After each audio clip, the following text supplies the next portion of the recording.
because next week we begin PowerPoint. I've reserved the cart, including the laptop and the projector. I'm assuming if you guys are going to use your own laptops, you know how to do all the exchanges. I would double check it though, make sure you're not caught with wrong adapters and that kind of thing.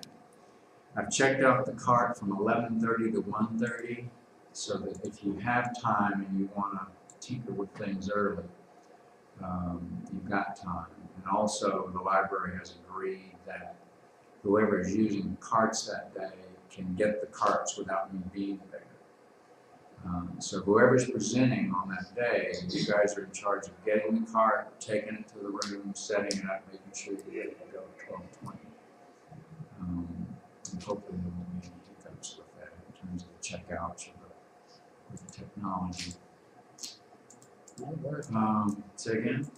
So they have a clear understanding. I went down and for this projector, she just gave it to me. SOA. Oh, good. Well, I got a blank check She then. didn't even want me to sign it out. She says, So that's good. Well, they know that I've got to pay for it if you guys run off with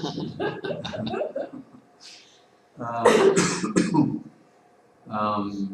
Let's see, I've got class this Friday. I want to talk about some things. Then we're into our PowerPoints. And I know I'm going to need Monday of jury week. I'm not sure about Wednesday and Friday. So we should count on class that Monday, which I think is the 2nd. And I'll let you know that day whether I need Wednesday or not. I'm thinking we should be able to wrap up on that Monday. And then Friday will be when your updated maps are due. And I'll go over that stuff in class and remind you what those pieces are that you should know about. Something I recommend you do, which you probably are already planning to do, is before your PowerPoint, tour your committees, do your exhibit, get them familiarized with what's up, and also make sure you rehearse your PowerPoint at least once with at least your chair, so they can be surprised when you present. That's really mainly what I want to talk about. Any new questions that have come up about the display downstairs or the PowerPoints? Everybody's clear what's going on. Okay, you guys are in charge. all right. Instead of a PowerPoint, I'm just showing the board that I pinned up, or the images that I pinned up for my thesis. And I think it kind of gives you a good idea of where I am. So starting off with a picture of the diagram. And the diagram begins with an image of people sitting in an airport, frustrated, waiting, with their busy lives at stake. And so I went out discords between the psyche and the spirit. There's a disconnect. Whereas the psyche and the body, in this trichotomy here, forms the human. Right, well, Related to the war. So deep becoming. And so that breaks off in this diagram to an interpretation of the metaphysical human condition, which kind of the reciprocal, kind of looking for the psyche spirit epitome, led me to the study of the collective unconscious, termed by Carl Jung. And then I broke that down into his archetypes. And I broke that into three specific archetypes that respond to the current discourse that we're dealing with contemporarily. So these are the resources resources. This is pinned up downstairs. And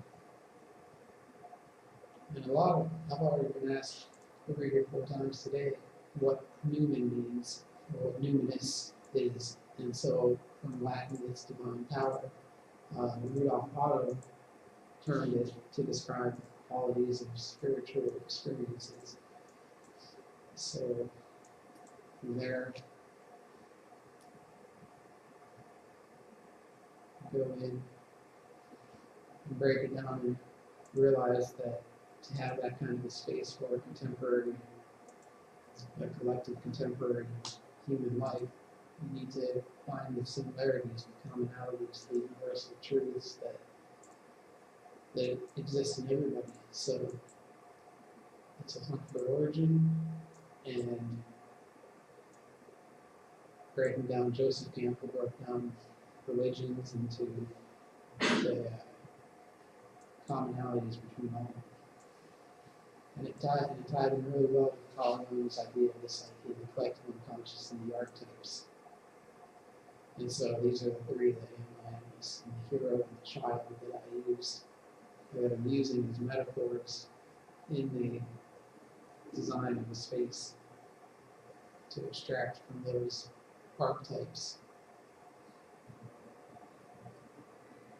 So it's broken down into these elements, 8 architectural elements of form, floor, wall, pillar, room, space and time, and then the opening, ornament, and room.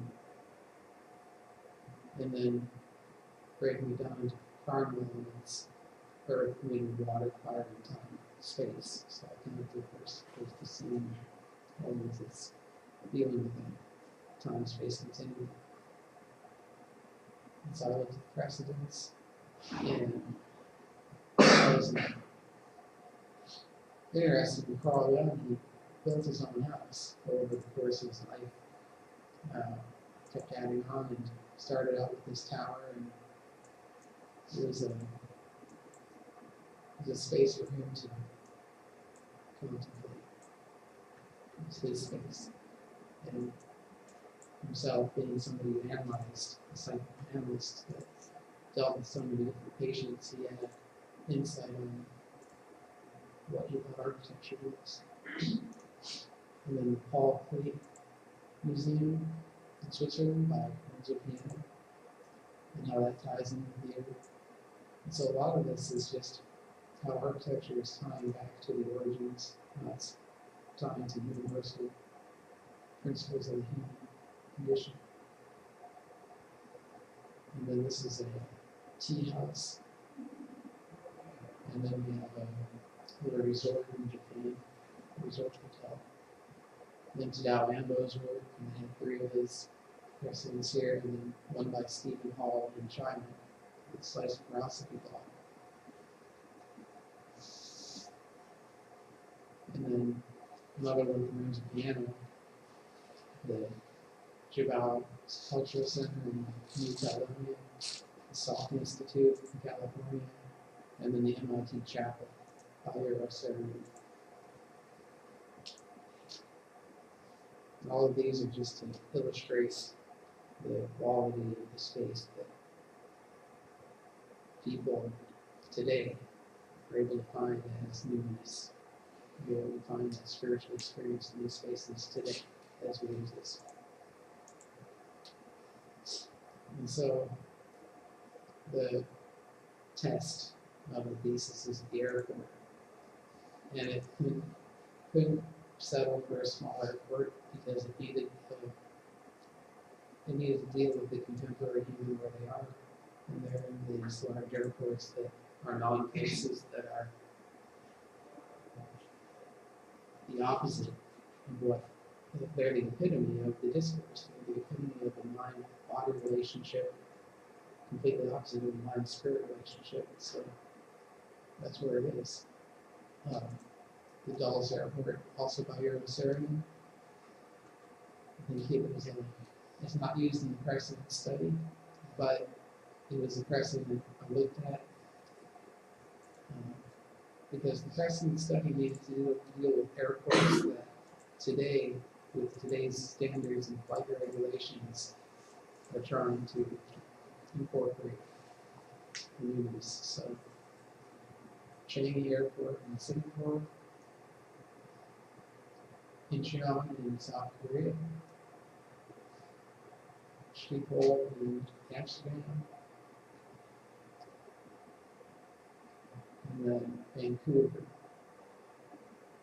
And all of these are examples, as far as what I'm taking out of them, is what you can do with critical regionalism and poeticizing the connection to the spirit in an airport.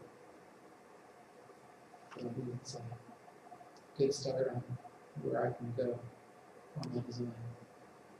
So that's the beginning of the application, where I kind of hunted the world over, the galaxy over, and invaded the world, and the United States, and searched in there and found one site in Alabama. Thanks to Roy Knight having insight on the proposed project from 20 years ago.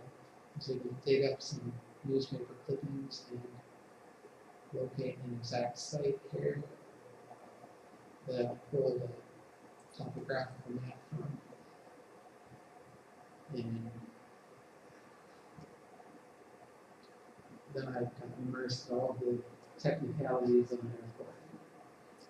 And the ARCP is a guide that does a really good job of leading the designer in the journey of what an airport is, how it functions today.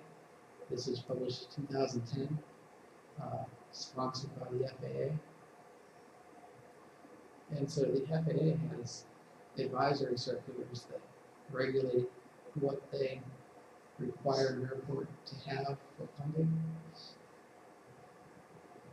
And they also provide all the tools to lay one out, to lay out a master plan it, to do a layout plan, runways and taxiways in the terminal, and any roads and anything that's joining the terminal. And so I had to run a windrows analysis. That's where I take that analysis of the wind and lay out the optimal runway. And it's a matter of how many knots and what the design grouping is of the design aircraft. And so being international, planning on having international passengers coming in, with the relatively new A380 by Airbus, and it's the largest passenger aircraft in the world right now. And but within a certain category, it was able to be a 20-knot crosswind, which this is the optimum direction based on this windrows analysis and the matrix that I plug in for finding over 20% or over 20 knots. The vectors that force against the plane as they land. And then programming it, planning on having a hypothetical high-speed rail that ties between the southeast and the eastern coast, put down all the way to New Orleans, all the way up to the East Coast, and leaving Chattanooga and Nashville and Birmingham, and going over to Atlanta, so you have a high-speed link to Atlanta to supplement that connection.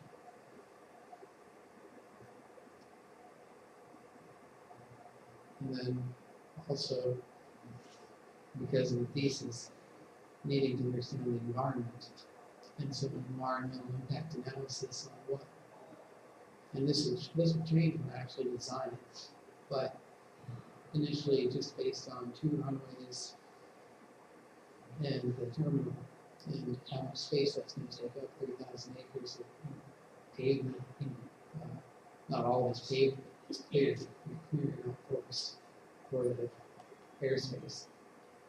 And so it's 630 acres of wetlands. This is a Canoe Creek, and this is called the Canoe Creek Valley. It's between this mountain here, Chandler Mountain, which is flat top and pretty interesting. And then these mountains down here, so it's a flat valley in between. And very flat. Flat enough that when they were proposing this 20 years ago, this was the prime site that they chose for the airport. So that's pretty much it. Okay, just got a question. So now you're doing the whole entire airport, not just doing the one. Right. And the rail system. And the rail system. It's going to be a representation of a rail system through the site. So yes, it'll have a rail included in one part of, the terminal. I don't know if it's going to be two separate buildings, but it's going to be a visionary project, or a visioning project, where I don't know the details. The structure's going to be there, everything's going to be there. What part of it will you focus your thesis? The spaces of the passenger experience. So the procession from wherever a passenger would be coming from, either air, road, train, and where they'd be going to, either air, road, or train. And then the stopping points along that journey in the airport, because that's ultimately why the airport is a good test for this thesis, is because the nature of transportation is waiting on the public transportation means to arrive and depart, and you have to load. And so it gives people in a busy life 30 minutes to 3 hours waiting on a transportation method where they should be able to relieve themselves and focus on the spiritual experience. At least have the opportunity there, not just a machine for moving bodies, but a machine that recognizes the spiritual nature of human. To me, one of the things that I'm betting you're going to encounter when you enter into the design is the issue of whether everybody experiences the thesis theme, or whether you provide options for those who choose the thesis theme to move into, I guess I'll call them secondary environments, but that are not part of the general flow. That's going to be an interesting question you have for us. Well, it is. By nature, it's going to have to be able to function as an airport as efficient as possible. It respects the circulation, and the person doesn't have time to sit down and just wants to get right. But so it has to be split into secondary spaces, and I think that's shown by the precedents. You have the room for circulation, and then you have broken off spaces, secondary spaces. But your first picture, you said, is you showed some person sitting and they're irritated about waiting. So the experience should also be about those who don't want to wait more than those who don't feel any way sitting. I feel it should be about those who just want to move through, and I can't wait to get out of this place because there's nothing here for me to do, and it's getting me upset. So speaking to that group will be more than those who don't mind sitting down and waiting. Well, that's what it is about, but because often you're going to have to wait. That's why it's spaces. That's why it's a test. That's what. Because sometimes you don't have to wait. Just by nature, sometimes you have time. But most time you don't have to wait. Most time you have to wait. Right, exactly. That's why. What's the Amtrak for again? the Amtrak train?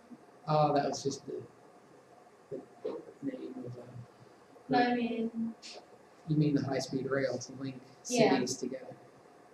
so that's what the airport is for, right? If you're using And that, it's an international Canada. airport, so It it breaks takes it it down from worldwide travel. The high-speed rail links it to regional travel, and the road links it to local travel. so those persons can't just fly into the airport and leave. That would mean the airport would be too busy, right? If they use the train tracks to get there. A couple of things on that. One of them is that one in the master plan of the national high-speed rail system that was proposed when we got in this first round of funding that did happen and did fund some high-speed rail. The Amtrak basically line that goes New York, Washington, I believe Charlotte, North Carolina, Atlanta, Birmingham, New Orleans, was part of that plan. And there's already some planning done for that. So that's in the background. That is an existing Amtrak line. And I think what you're talking about here is that there would be a station here.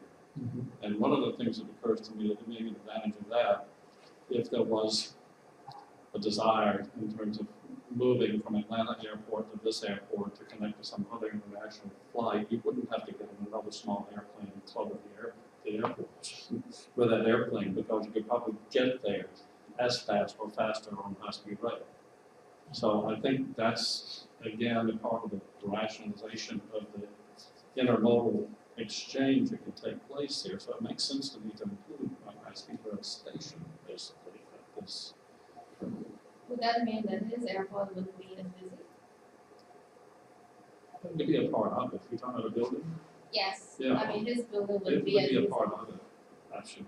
I mean, it kind of working against, he said his airport is on chaos, so, and then he You're spotted. assuming there's no parking, is that why you're asking that? No, I'm just thinking of the amount of people in that one's, in his spot he's trying to develop in his airport. I mean, if they're coming from trains instead of a lot of persons just in the airport. Yeah, it's international flights though. The airport is primarily focused on international flights. And with the economy, I mean, I guess there are some automobile manufacturers in the area. But it is, There are a couple of airplanes. You can correct me, because you've read more about it than I have. But originally it was thought to be the next Birmingham airport, but at the same time, relief airport from the rapidly growing, expanding, reaching its capacity Atlanta airport.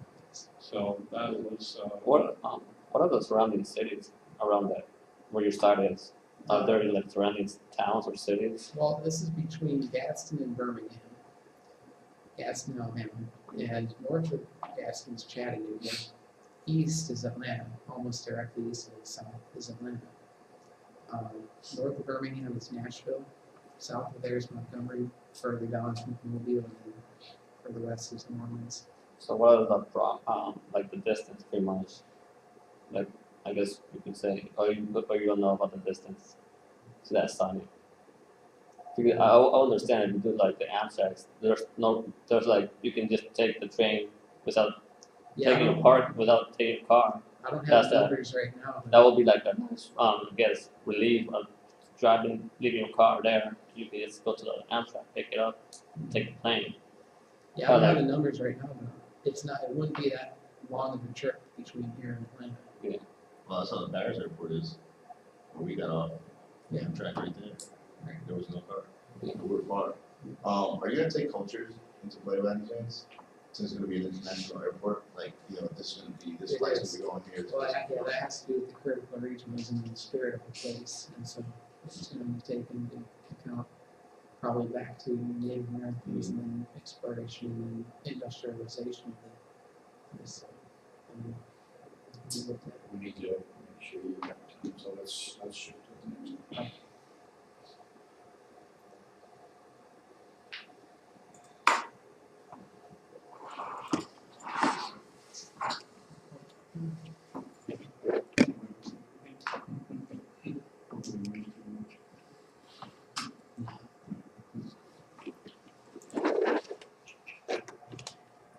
go through my boards quickly, but overall, what I want is feedback on, I'm stuck at this point where I'm the site, so I'll get to it in a second, but these are the boards that are downstairs right now. The Thesis diagram, revitalizing Red Hook, New York. Whoa. What is wrong with colors? There's colors on this diagram. It's not gonna be good. Okay. Well, identity, connection to the city, social interactions, my city mainly focuses onto the overall master plan that we're creating, and then overall, the master plan should not survive with this beacon that I'm creating in my building, which right now it's called the Red Hook Gateway Center. And now, of course, I'll be using these architectural principles to have my solution, which is going to have giving an identity to Red Hook, New York, which right now it really isn't.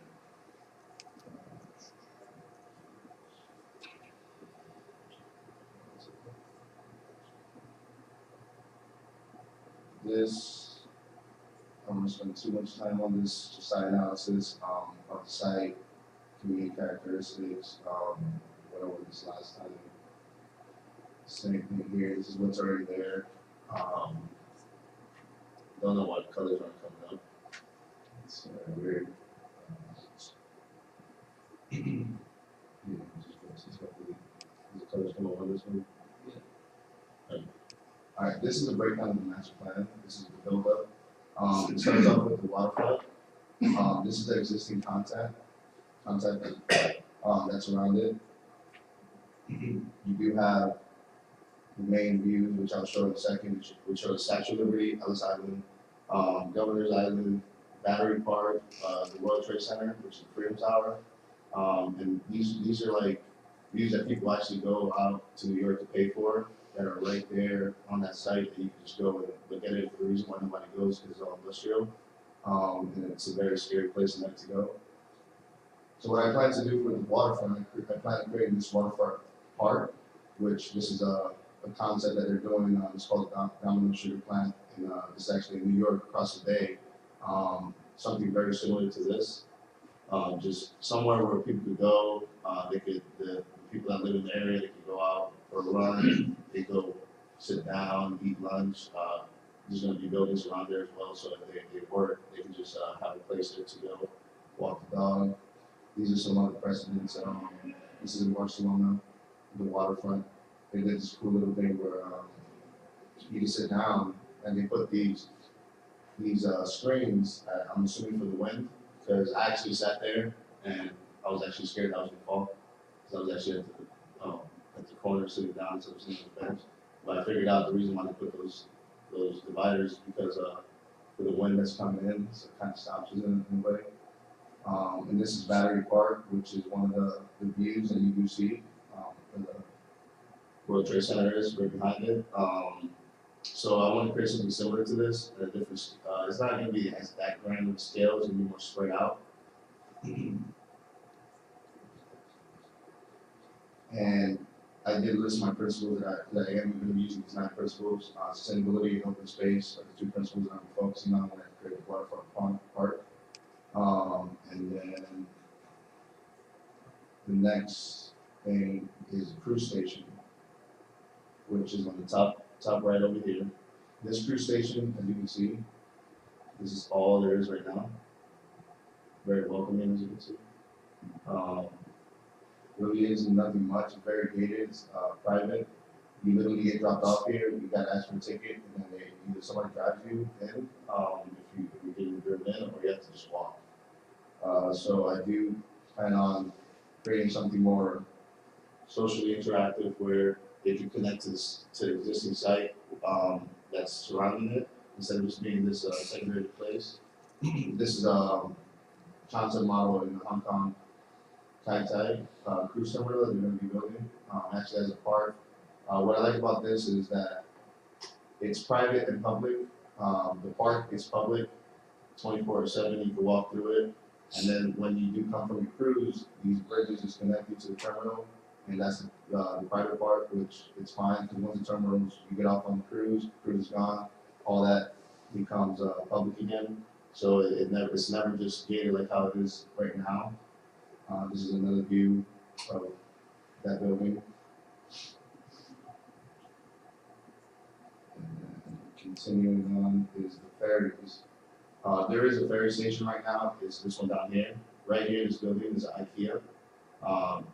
They built a ferry which leads you to the other side of Manhattan, and it just leads you only to IKEA. So what I plan on doing is creating 2 more stations around here where either you don't necessarily need to go to IKEA to go to the ferry. You could go, this ferry can take you to Statue of Liberty, which is literally located right in front of there. This ferry can take you to Ellis Island, it can take you to the World Trade Center, even New Jersey or Staten Island. And this is where the ferry is at right now, down here. This is the connection that it has. It just totally skips all of this. This is the Governor's Island, which is literally right to the front. Right now, Governor's Island, it's kind of like a central park in a way. They have a lot of concerts, they have a lot of events going on. This is like the new popular thing to do in New York, is you go to Governor's Island and they have a huge party, all the teenagers. So if you live in Brooklyn, you literally have to go all the way around to the city to take a ferry to get there. Well, in this case, now you just go to Red Hook and directly just go across.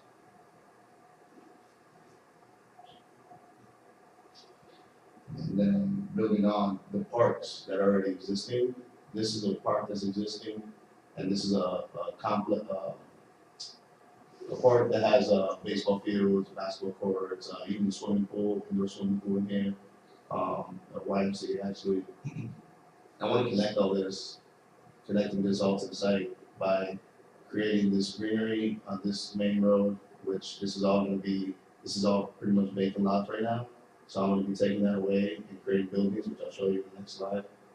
And then connecting these parks where if you live in these project homes, which that's what this is over here, you can just come out of your house and just walk all the way to the waterfront. And everywhere you go, there's going to be a connection and relationship to the park.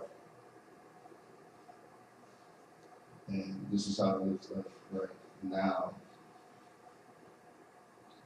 Everything in New York is gated, I guess because a lot of crime a long time ago. It's changed from, because I was born and raised there, and I mean, it's changed dramatically now. I mean, there's still crime here and there, but I feel like if you put these gates around these parks, it just scares people away, it doesn't want people to go there, so I feel like, it should be open, kind of like Central Park, where you just go and you can do whatever activity you want to do. These are some of the precedents. This is the Chattachanga, so they created a parkway into the park, Valencia Central Park. This is actually a construction project that's going on now. This is the Real Madrid, Spain. These are just ideas of what I want to do for that area. And now we're getting to what I call the walks at Red Hook. This area right here, this outline, there's going to be buildings on each side. And this gray is the buildings. This central part in the middle is all going to be a walk where there's going to be trees, outdoor restaurant, patios. You also have vendors that come there and just sell their stuff. And this is going to be the main connection to the whole entire master plan, where it doesn't just finish right here, it continues going on down to this main point, where right now this is where I'm working at. I want to create either a plaza, an element, something that's going to pivot this greenery, because I have it continuing going on down this site. The reason why, because I have all these parks. So if you're walking, instead of it just dying out here, it just continues, you're connected to this park, and it just stops at where the waterfront continues again. And this is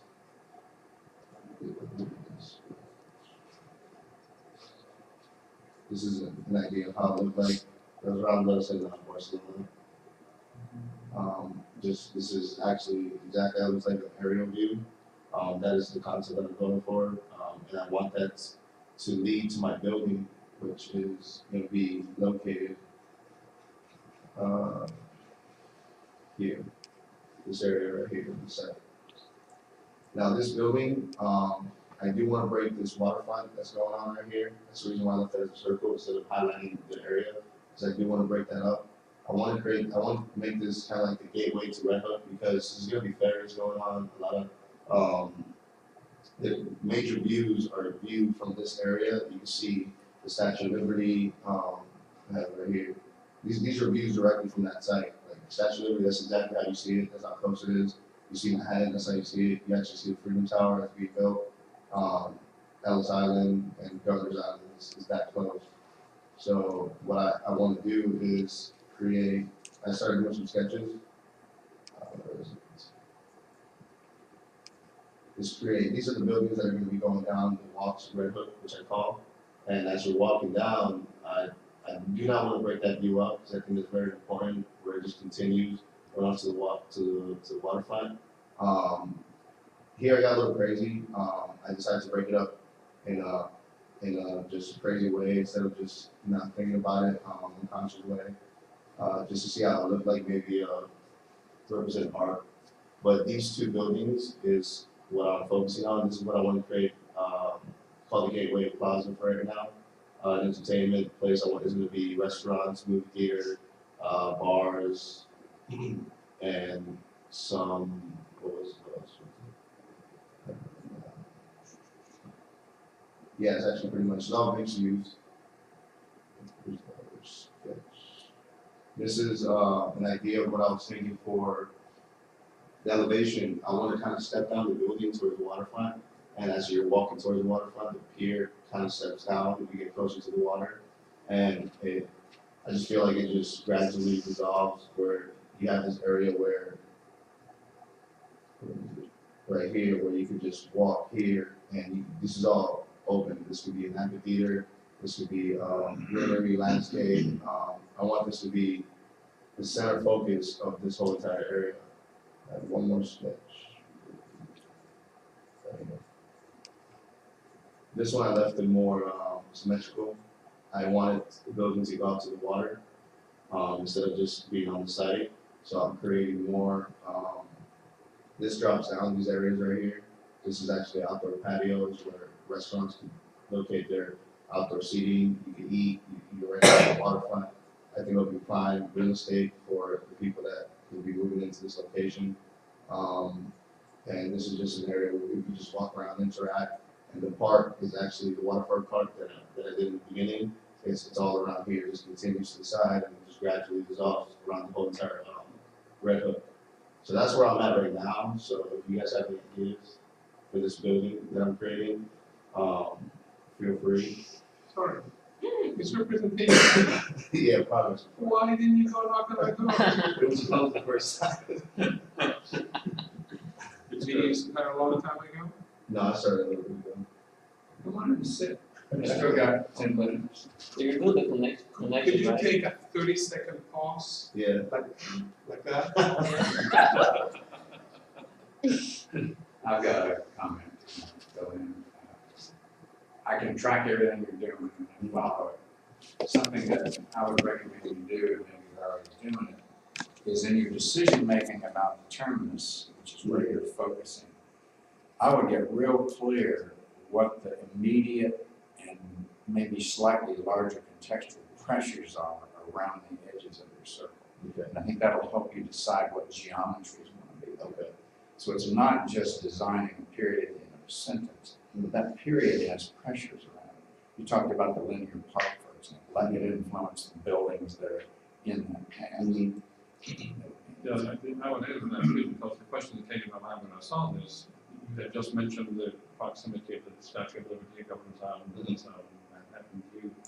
And what would be nice to see is that you are taking that into account, that those views are in fact available. Yeah, that's why I call these viewing areas.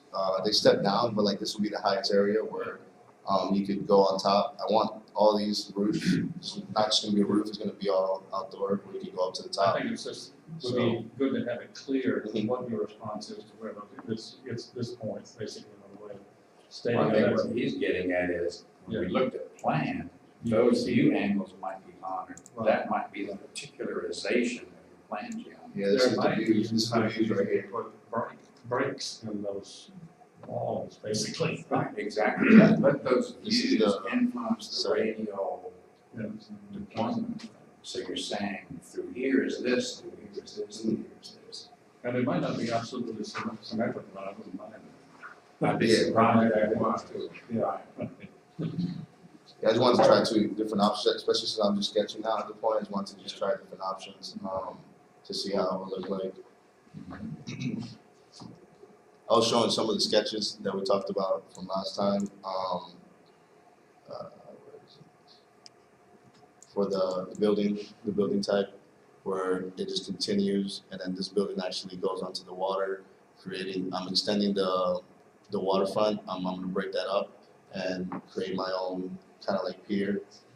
And then this is just ideas, just drawing it out now before I start getting into the computer and start building in mass, and just stepping down ideas of how it could look like as an elevation. And just adding like shading devices, grid. And I'm also taking into account that this area was hit hard by Hurricane Sandy, so I want this building to also be structurally sound when it comes to like water coming in and all that. It's gonna be like the wall for that area in a way. Another thing that comes to mind, which may or may not be a valid play here, is I can see some layered agendas where right at the end of your axis, your rumbo, is something that's about the period to the end of that sentence. Then you move out and it moves into the views. Then you move out some more and it moves into engagement waterfront. So maybe it's not a holistic thing. Maybe it's a layered thing that does different things as you proceed toward the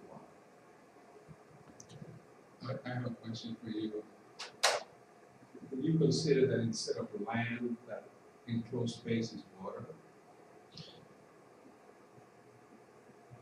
What do you mean, like Instead of being a plaza, like this could be water? it's a dock, yeah. Yeah, in a way, some of it. I wanted some of it in a way. I haven't sketched it out. I thought about it. I just haven't done it yet. I just want to focus on the views, but yeah, that could be a good idea. Instead of it being a water fountain, that could be the I point. mean, there are many ways. I mean, either you look at it with a curve that way, or you look at it with a curve in the other way, Yeah. which serves as a frame. So as you move in your buildings, you're reframing, you're constantly reframing your views. Then my question on the nature of the buildings, which I'm not, I would say it's kind of very tell. Just a comment, sorry. I've noticed that in discussions having to do with the response to the hurricane, a new term has come up, and I think it's closely related to sustainability, and it's the word resilience. Can you run into that one? Yeah. Right. Yeah, like the things that they're putting, generators not in the basement. Yeah, it's the question of how we recover from another one. We are trying to be there in advance when it comes to the reconstruction that's going on. Well, I don't know if you guys heard about it, but they're trying to, along the waterfront in New York, especially Manhattan, they're building these walls, supposedly, under the water, and when the hurricane comes, they're gonna lift the walls up. I read an article, I thought it was a lie or something, but. It's very possible. I mean, if all the ice in Antarctica melt, I think the sea levels will rise like 260 feet, not Antarctica, all the world. And which means that we're gone. Tallahassee's gone. New York is gone. Okay. So the adaptability and the resilience is a thing that might take us 100 years, unless we figure it out that we're doing some damage to nature.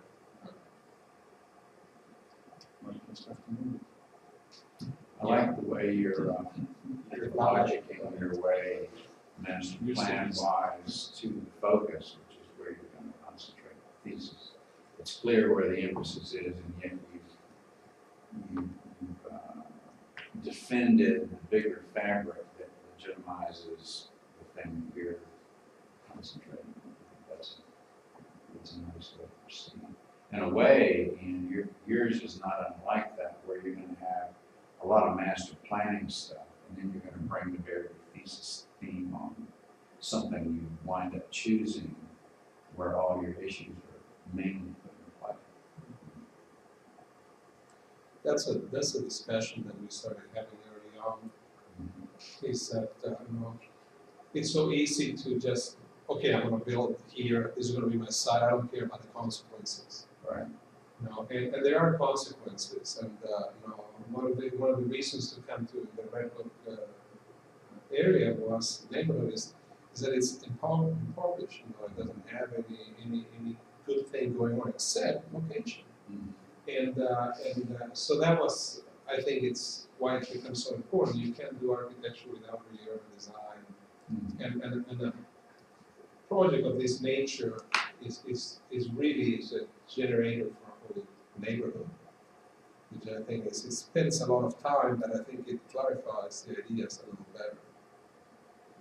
For your projects, your main local population is the gray area. Is that where most of the demographics are? Yes, actually, I don't know why the colors.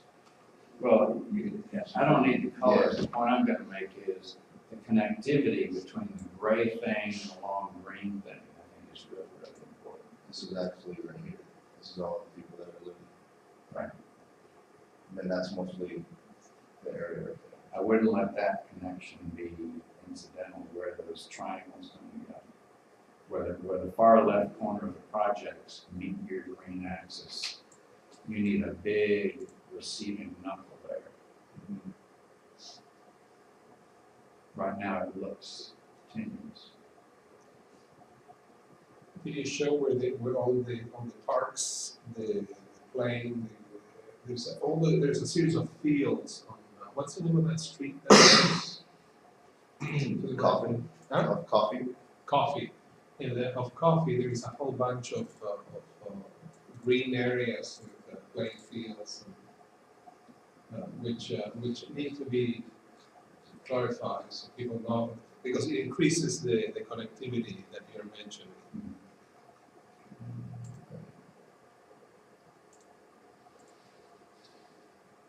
Hard to tell on this, I don't know why the colors don't show up, but this shows the new proposed connections, the existing parks, other greenery in the residential parks. And then I wanted to include also private versus public, so some are gonna be for on building like green roofs and stuff like that.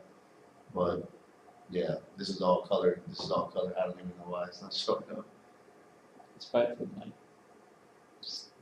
Yeah, this is actually a good lesson for everyone. When you're making your PowerPoint presentation, these machines are not calibrated in a very sensitive way. So make sure your colors are very clear. I'm thinking of Stuyvesant Town across the river today. And how impressed I was when I went there in the last couple of years to see what a pleasant place it is. I would look at it and to see it on a plan or something. That is the most awful, horrible place in the world to be. But it's Stuyvesant Town. What does that happen? But it's really quite wonderful because all the trees are grown, the public spaces have been cared for, and people coming and going, and it's really become, when you're actually there, it's a pleasant place to be. And I would think that certainly would be an aim for this area. I'm not sure what's the name of it. It's for I call it. There's two names. The walkway is called the Walks at Red Hook, and then the building itself would be called the Gateway Plaza for now. That's the name. Well, I was just thinking it may be worthwhile to sort of you have covered so much territory already to see what the footprint of those buildings is related to the footprint of Stuyvesant Town, of those spaces, bigger or small, in terms of just the potential for that becoming. I mean, I agree with you. If you need safety, it's better have it by enforcement rather than by fence. But as you get people engaged in the space, then it becomes safer. Yeah. Yeah. It's 1:10, so we'll wrap this up. See you guys on Friday.